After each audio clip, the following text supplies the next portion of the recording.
Hello everyone.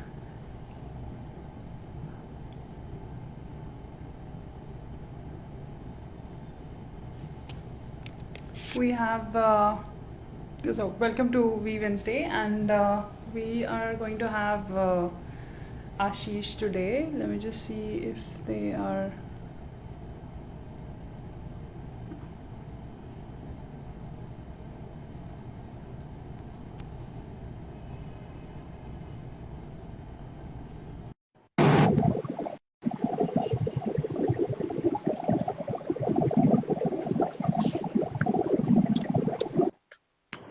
Hi Ashish. Oh my God, I love Hello. your hair. Thank you. So we have Ashish live now. Let's just wait for a couple of minutes. We have two people online right How have now. you been doing today? Good, good. How is your day It's today? been a sorry. How was your day today? Day was good, productive day I would say. How's yours? Long day. I'm not yet finished. I have to work after this too. Oh no. Okay, thank you for doing this then. So let's start. Of course. Yeah, so we have Ashish Pandya today, who is a student entrepreneur, researcher, currently working in biotech space, and they've been very active in the Mumbai queer spaces, the core member of Queer Aazadi Mumbai Pride, and is a co-founder of Samavesh Chamber of Commerce. Which is sort of a space where a lot of mentoring for budding queer entrepreneurs is happening. Is there anything that I missed out that you would like to add? I also sing for India's first LGBT choir. That's something Oh, that's very close to my heart. then we probably will have a song at the end of the show then. Not really. I can't sing for saving my life. I'm out of practice since 2 years. Okay. Okay. So let's get to the question. So, can you tell us about your personal queer journey in terms of how was it coming out? Was it easy? Was it hard? What was the family acceptance like? Well, I would say that I belong to a very small city in Gujarat called Vadodara, and all my Hmm. schooling, my early formative years were spent in Gujarat. In fact, till I turned 30, I was in Gujarat. I was working there. Hmm. I had my startup, etc. So on personal front, it has been a quite a long journey to talk about or to talk to people or find like-minded people in Hmm. a setup where in a small town setup. Uh, Telling to my parents wasn't that easy because I was raised by my mother, and there was no one around me to tell me things that I should do Hmm. for coming out. So it was quite difficult journey till I couldn't tell her till she was terminally ill. So finally Hmm. I told her before she left us.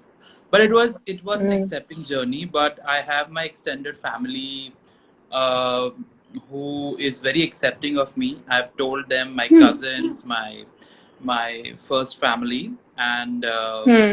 coming out to them was pretty easy because uh, they were already exposed to the concept and they don't live in India, so that makes it easier for me to come out to them. And the acceptance, Right. any which ways, is always on a higher side when you have people who are exposed to things, right? So Right. it wasn't a Right. bigger struggle, but you know, as a child or as a teenager, I struggled to find someone to confine these feelings into, or someone to tell me that this is not wrong, that you are the way you are, and you shouldn't Right. be ashamed of yourself. So the sense of pride of being yourself came pretty much later in my life when I started exploring things across.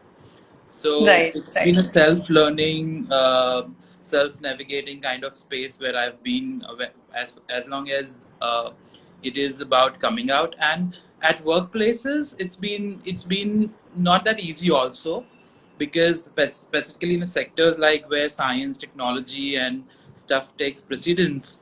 Uh, human emotions take a backseat, right? So they don't care who you are unless and until you're working properly, right? So that's one of the attitude that I've faced, but trying to change Hmm. that slowly. Wherever I work, I start the dialogue. I Hmm. make people comfortable talking about it, at least, if not acceptance. Right. Right.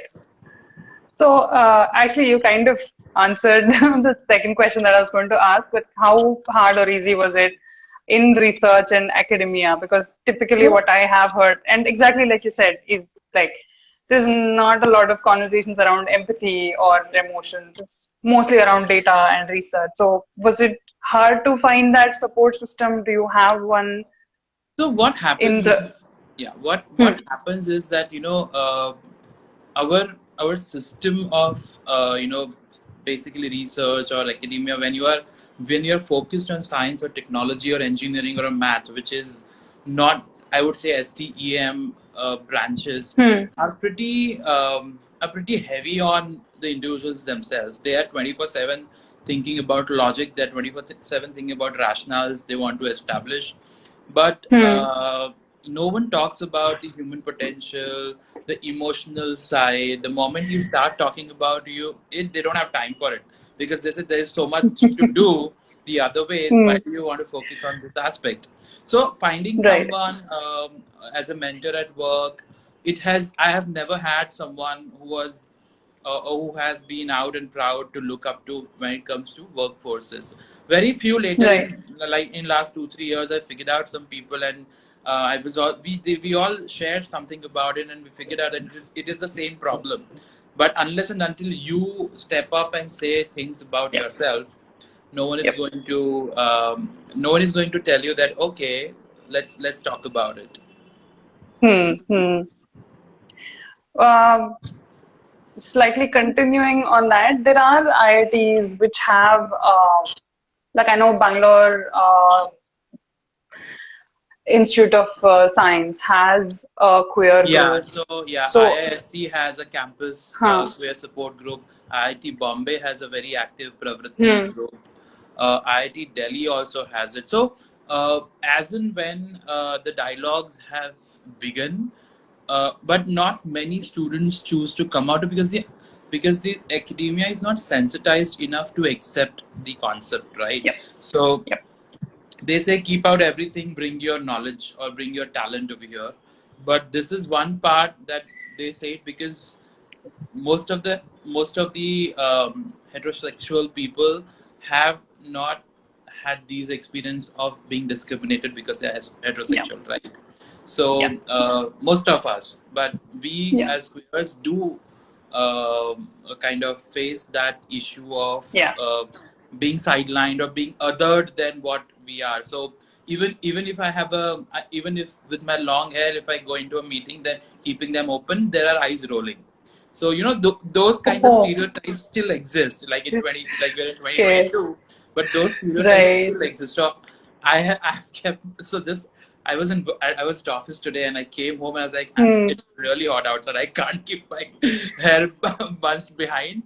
Let me just open it right, up. And I was like, it's okay, but at work we have to have certain, but that will change with time. Once we yeah, start dialogues, once we start sensitizations, and people do understand it now, because there is, at least hmm, in the metros, but it is very hmm, very difficult in tier 2 and tier 3 cities, where yeah, there is no one to look up to. hmm. And I think in that situations, in situations like that, I mean, I understand when you like, even I was brought up in a tier two city, and it's only after for college I moved to a metro, and that's sort of when I could relate to a lot of things that you were saying in terms of, growing up. I did not have anybody to look up to in terms of representation or even telling you that what you're feeling is normal. Right. So only when you get into a metropolitan city or a cosmopolitan city, you get access to whether it's language or spaces that you can even think of going. Like going or not going is another challenge again. So I think the space that we've created at As You Are, the community, that is sort of what we are trying to bridge when it comes to especially tier 2 cities, or cities that don't necessarily have a physical space where people can access. So we're hoping a digital space that people can access, have conversations, read conversations, share their thoughts around whether it's their identity or a queer representation. So we're hoping somewhere, as you are, community space that we've created helps with that. So and I'll move on to the next question. So mentorship program, what was your idea around it, and how helpful or important do you think something like a mentorship program for entrepreneurs is in our country? So again, this is a primary dialogue that I was also having with my other friends and my founders at Samavesh Chamber of Commerce. That how do we foster people who are queer and want to become an entrepreneur? Because see, as queers, the moment we come out, we face a lot of resistance from families, from people whom we actually seek support to. So what they would do is, if we tell them that we are queer and we want to do a certain kind of business or need certain kind of investment, they keep us in a very very high risk category, that we don't know about how your lifestyle is going to be, how you will be able to manage Right, this. And so our sexuality in a way impacts a lot on our capabilities as individuals to execute things, uh, right, which really holds back a lot of queer entrepreneurs. So there should be spaces or mentors who are, uh, irrespective of who the person is, where they've come from, if they have an idea which is scalable, which is worth giving a try, should be encouraged.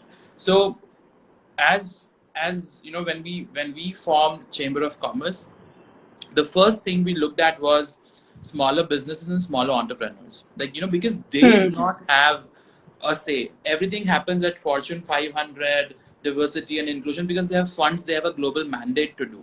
What about small and medium scale entrepreneurs or people who are freelancers? Because majority of people from the community are either gig workers or are freelance artists, or they're very good at what they're doing, but they're not getting the exposure or right, opportunity to be included in the A league. Unless and until you right, work for A league, advertising agency, or you work in a MNC, you will not be having that exposure to polish your skills and present it to people. That's right, where we want to do the capacity building. We want to handhold them. We want to expose them to people who can actually help them, mentor them, give them more right. business, give them chances to take, right? So we are looking and we're actively promoting queer entrepreneurs, queer business owners, small business owners who lack a lot of opportunities of networking. So there is a pool of corporates who are actually wanting to help them, and they would want Right, to help them because it is a mandate to them that you need to right. foster diversity and a supplier diversity in your agenda. You need to have people from diverse backgrounds, sexualities, orientations working for you, or as vendors too. So Right. these all is coming into play, but the real problem lies on the or the onus lies on the the core entrepreneurial or the VC circle. What we say, people who want to fund.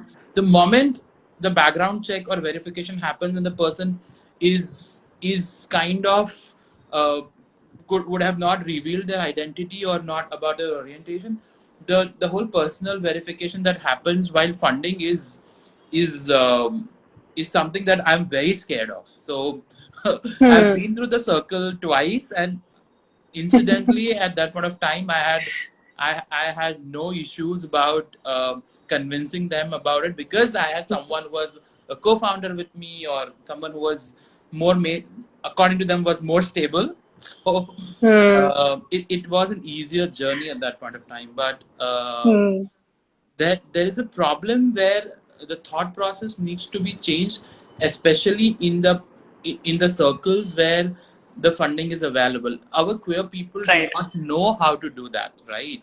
We do Yeah. not know what government schemes we are eligible for.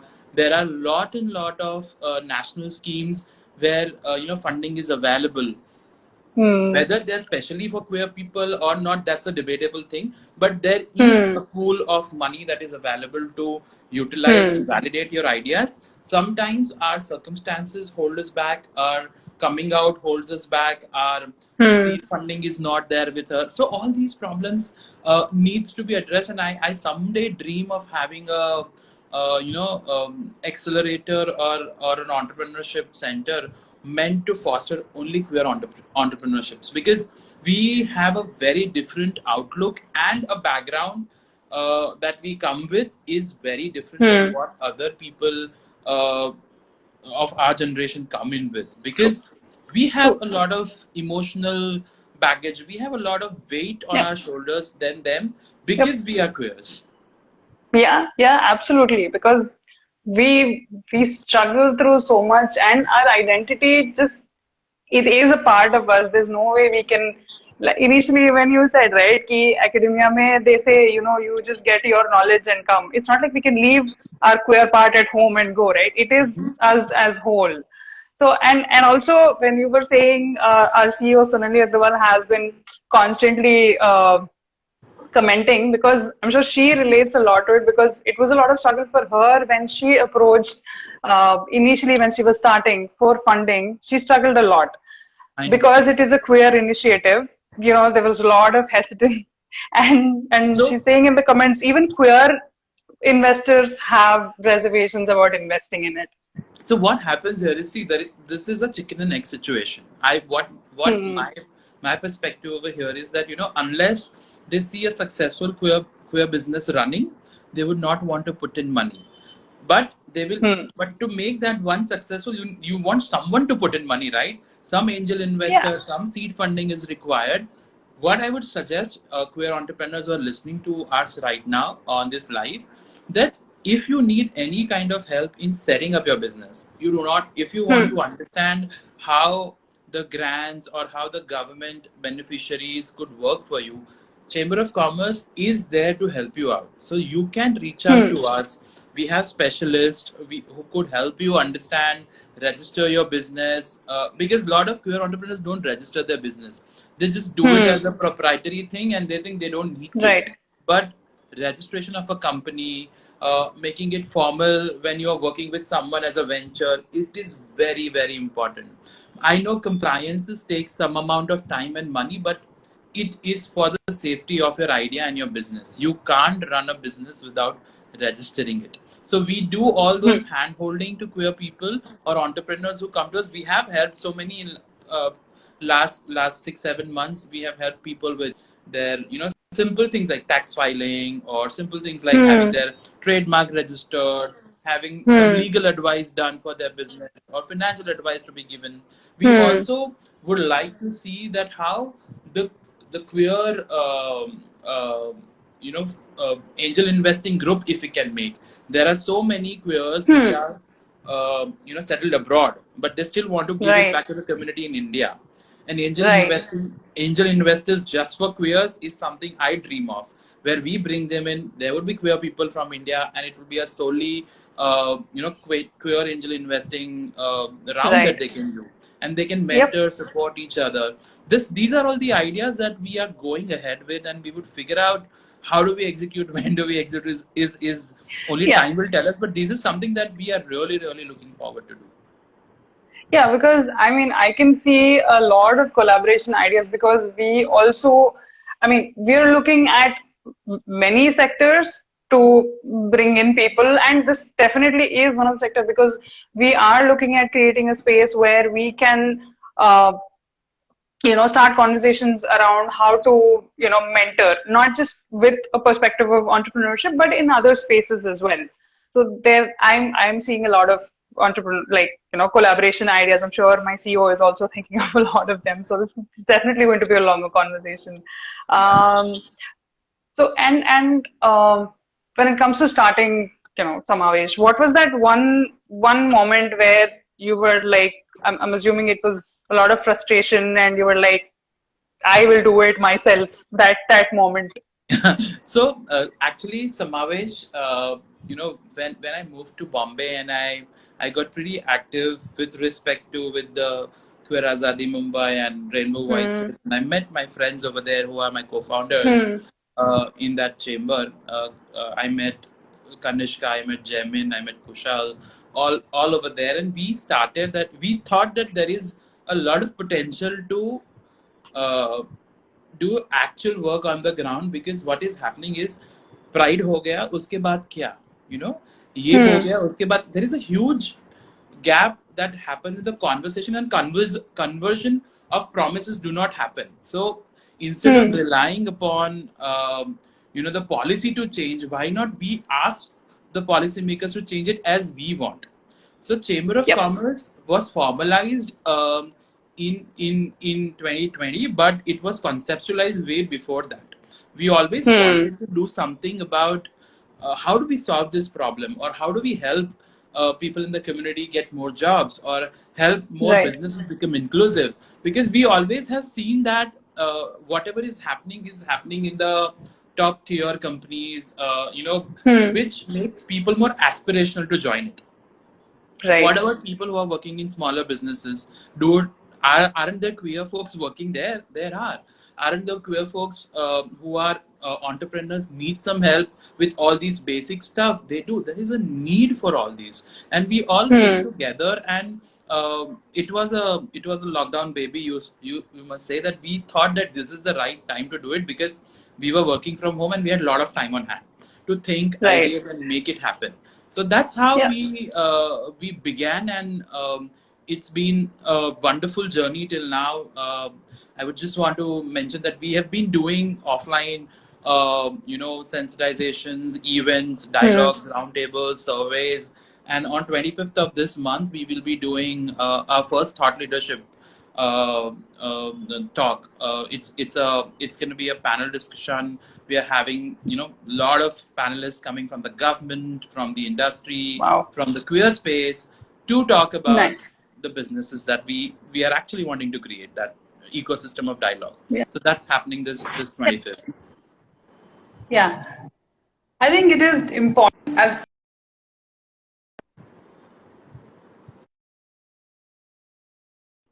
Yeah, yeah, they. especially because we're looking at changing the policies, it becomes all the more important to involve government officials. And like I mean, the panel looks absolutely, and the idea of the panel looks absolutely brilliant. And I really feel it should have been done like I don't know 10 years back. But yeah, yeah. So So do you? Sorry, go just ahead. to add one thing over here, that these what happens in these kind of why the chamber is stressing upon this is because there is a need, because we have heard the community, we have spoken to ample amount of people and understood the problem of each kind of businesses. Now how do we Right. make a charter, and whom do we submit it, right? We can't Hmm. do Hmm. that just by writing letters to the ministry. We need to formalize that conversation. The moment Yeah. we start formalizing, the moment we start addressing as a entity, it becomes the government's responsibility to respond to us. Citizens, Right. I know they would, but not as much as they would respond to a collective, or Hmm. or an organization they would do. So that's the whole True. idea, that we are very open to speak, create dialogue between the industry, government, and the community. Right. Right. So, through the journey, since it started, I'm sure you were sort of mentoring people before that also. Was there that one moment that made you feel, it's worth all the disappointments? Or, when you're mentoring someone and they come up and say, "Oh my God, this was so nice." Was there any one moment that you can't forget? Which, Well, I wouldn't say one moment, but I've seen people whom have been working with, grow as individuals, as hmm, responsible people who are taking lead roles now. So whether hmm, it be in their organization, be it in their business, or be in their personal lives. So what I've seen is, when you try and show some direction, and you see some action happening over there, you are you feel that whatever direction you have given, someone is trying to utilize that opportunity and is happening for them for bettering things that are around them. So Right. the main focus in mentoring or main focus in talking to this queer entrepreneurs, I think one thing I figured out is that everyone wants to be successful. Everyone is ambitious. Everyone thinks there's a lot of Right. market. But the problem is, where do they go? How do they do? Hmm. They're lost. Hmm. And some of us on the board, our advisory board or on the founding board, we are experienced enough to talk to them on a personal level, to connect with them, because we have been through those journey of being entrepreneurs or being in a Hmm. leadership position in our companies. So that helps us Right. to tell them that, this may work, this may not work, we have this thing for you, you should probably look at a thing. But we don't try and take decisions for them. We make them Right. capable of taking those decisions. That is something. Right. And I've seen a lot of I wouldn't name the business, but I went to this one event that we had in Goa, and I was speaking to this gentleman who had this adult store or leather club kind of Hmm. business. They are facing so many issues in importing things or Hmm. getting the things out on the out on the their portal. Their consignments are held back at the airport, or at the they Hmm. pay heavy duties or bribes even to get it out. Now what happens is, the moment, because there is a hesitancy in the officers to allow it in India. They said this is not allowed, this is illegal, but there is no written law that this is illegal, right? Right. These are very gray areas where we need to talk Right. to the ministry and tell them that, yeah, this is something for self pleasure. You don't have to stop it. It's like Yeah. stopping the imports of condoms and lubes. You can't do that, right? If Exactly. someone is importing it, you just can't do that. So these are the areas specific to the community, where we even look at medications which are Right. required for the community specific needs. Prep and all, they're Hmm. supremely expensive. Hmm. Like, if a life saving medicine or a prophylactic medicine is so expensive Hmm. that you can't afford, how will you stop the spread of the disease, right? You need to Exactly. subsidize such thing. It's just like sanitary pads. You can't Yep. have GST on sanitary pads. Everyone uses it. Yeah. So these are the dialogues that even from the community. So we feel that our problems are very, very unique, and we need to identify Hmm. each one of them, put them properly, get it sorted, and then there would be more opportunities, unique businesses coming out. So Yeah. Yeah. that's my that's our goal to do as a Hmm. uh, as a chamber that we want to do. Hmm. So I think Sonali in the comments is saying we can have people from sex tech talk about it. Definitely. What you were saying about import. Like, I think if there is a legality around it, we can fight the legality. That's a different part. But Yeah. even when there is no legality, this moral hesitancy makes it messy, I feel, in a lot of places, not just this. Yeah, so these are the Yeah. brands, and see, queer entrepreneurs have figured out that these are the things that the community will need. It is not that Right. it is just been made out of fashion, of lifestyle or something. It's not an add-on. People need it Yeah. actually, right? Yeah. And why Yeah. not legalize and provide it when you can? So earn a bit of tax on it is okay, but you just don't Exactly. don't do this, right? It's harming the economy any which ways. Yeah. Yeah. I mean, so many things that legally are, like I was just reading about conversion therapy and how much there is a research done in the US which talks about how damaging conversion therapy is to the country's economy. And India, we don't even have those numbers. So I'm sure it's So far worse in India. yeah. So we don't even know what is happening at the panchayat levels, or at the jilla panchayat Oh. levels, or smaller towns and cities, right? You Hmm. can't even imagine the plight of queer people who are. Hmm. See, everyone won't be able to move to a metro, right? Everyone won't True. be able to get to a point where uh, most of the privileged people could get it to. So we have to percolate the benefits that we as people living in metros get to people of the tier 1, tier 2, and the cities which have less access. And I think as you are is doing something virtually, which really would help. Yep. So I just want to add something over here, Dipti, that Sure. uh, in my early years, we did not have anything like smartphones or anything. I used to go to internet cafes and chat Yeah. with people. And there's this dating app dating site which I won't name right now. It had this discussion forums, and I was so addicted to it. I was so addicted to the discussions happening because I could see other queers having similar problem over there. Yeah. We used to Yeah. play games. We used to discuss about 377. We used to discuss about what's happening in the courts. We used to discuss about the testing part, etc., etc. Apart from that, I made great friends over there. And Yep. it's been what, 15-16 years to that Yeah. site. It got sold off and it became another site, etc. But that whole connect with those people has still remained with me. Yeah. I call them Yeah. lifelong friends, right? So any which Yep. ways, creating that ecosystem of dialogue, interaction apart from dating is something that is very much required in the queer space Yeah. right now. So Yeah. pandemic again took our safe spaces where we could gather, we Yeah. could, so when I moved to Bombay, I joined the choir because I wanted to have some more friends from the community.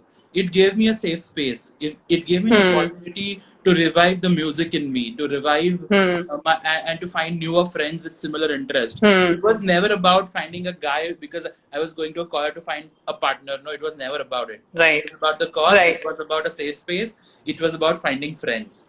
So these Right. kind of approaches are required so that we have a social life other than dating life.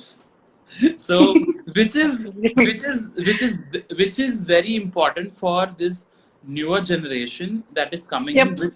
with smartphones in their Yep. hands. They should realize it is important to be involved in things, and hence you will able to make a difference just by, I don't Yep. say, I'm not against people ranting out on internet or writing about how bad the dating scene is, so on and so forth. I would say if, even before it was like that, even now it is like that. But what happens in between is what is you as an individual are wanting over there. Are you looking just for dating someone? Why don't you create a community or family of choice, or family, probably everyone would not have that acceptance from the family.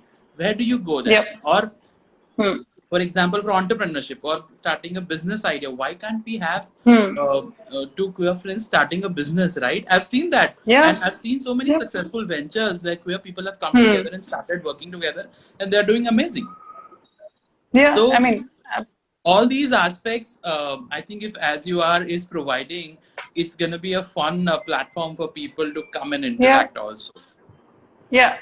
And I think I know the site that you're talking about because my queer journey also started around 15, 20 years ago. And I absolutely remember going to internet cafes and reading all Yeah, that. And we had another guest also who said, it's great to see all that, it's great to read all that, but there was no Indianness in a lot of those stories. So which is yeah, again what we are really aiming to do.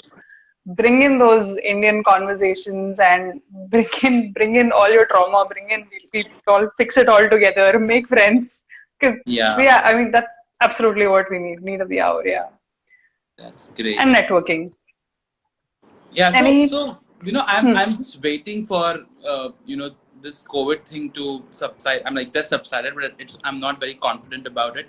I'm just right. waiting for physical events to start, and I want to meet friends. I want to have Yep. that late night banters with people, sitting, talking, chit chatting, going out for Yeah. coffees, unplanned things that happen. Yep. But till then, what do?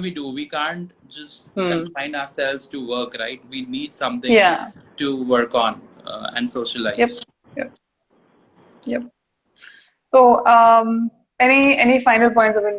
I mean, those were the last two were the questions that we got from the audience. But do you have any final points?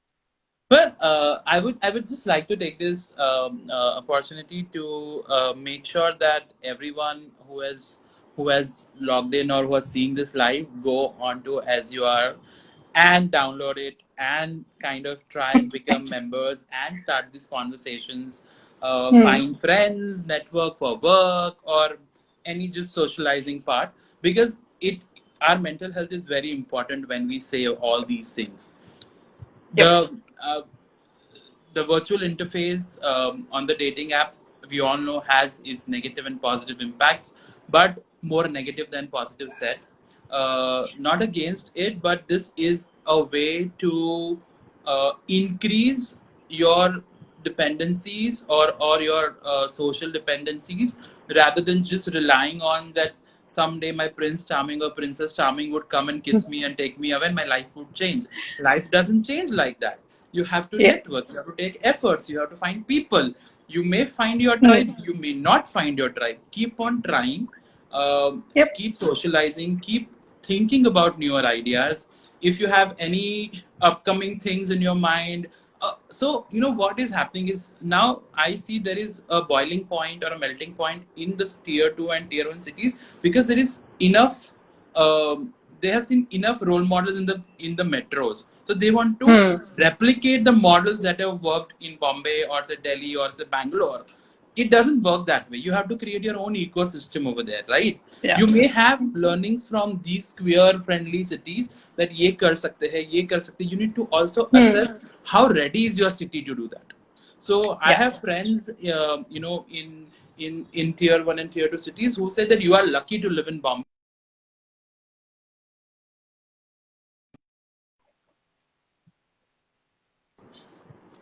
There is also an opportunity for them to become a queer entrepreneur and creating safe space. Yeah. Why not a queer friendly cafe? Open it up. Yeah. Just take that risk. You will have that Yep. space.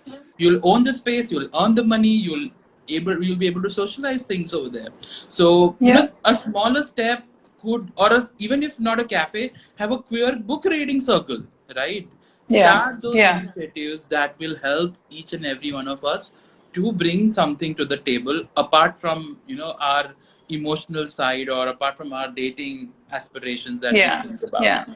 So that's the only thing I would want to tell people, that take initiatives. There is enough and lot, whether you do it pro bono or you do it or you charge people, it is going to work for you. Yeah, I mean, we have the networking places which are like you guys, your team can all mentor and help. So the systems for a large extent are in place, I would say. And if there aren't, it's just a matter of figuring out what needs to be done and, figuring out how to get it done, because there are enough and more people who want to invest and want to do stuff for the community. And yeah, I mean, absolutely wonderful listening. So many things I could relate. My CEO in the comments is like, yes, yes, yes. So I'm sure she's able to relate to a lot of things, working in the same space, being in the same space. Thank you so much Thank for you. doing this, taking time and doing it. And just thank the audience also. Just if you're not following already, follow and download the app and the group chat, join in the conversations. Thank you, Ashish. Thank you so much Thank you for so doing much this. for having me. It was lovely talking to you all. Bye. Thank you. Take care. Bye.